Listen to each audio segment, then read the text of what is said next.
Kuya Paul, I have a great news for you.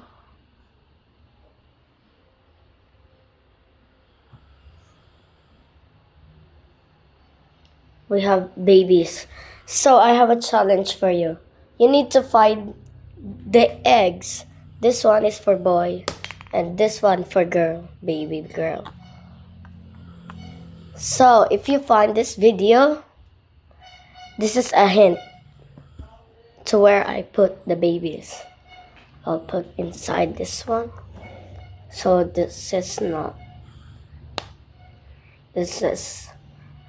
nothing. There's nothing inside. So there's no baby. There. This is the hint. How to get the baby. I'll put it somewhere. Here. Over here, okay? Over here. So, bye. I hope sana happy ka sa baby. Nanganak na sila. So, here's a story.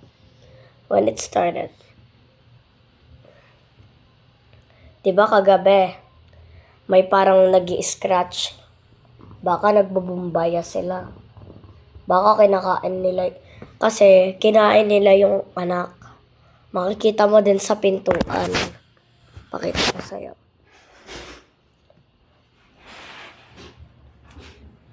Yan, mga nakasabi RIP. 3 yung namatay. Ito naman yung mahaba, kinain ni Jimmy. Ito naman namatay, yung pinanganak, hindi nakasurvive. Ito naman namatay din. May sugat sa bandang ilong. Like over here. Over here. So, back to the story.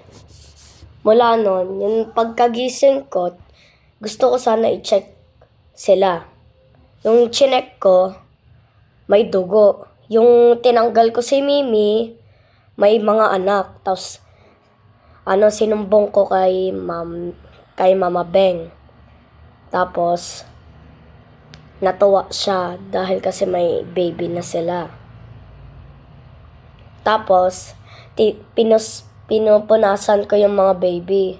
Tapos, nanganak uli si, Mimi. Pero, tatlo lang yung nalabas. So, namatay yung isa. So, 2 ang nakasurvive. Tapos, nanganak, isa. Tapos, 2 boy. 2 girl sana, kaso kinain ng tatay yung babae. So, mga na sila. Ilan na sila? 3. Mga 6 babies, 6 babies. Pero, 3 ang namatay. So, 3 na lang ang natira. So, I hope you enjoyed the video, kuya. Bye-bye.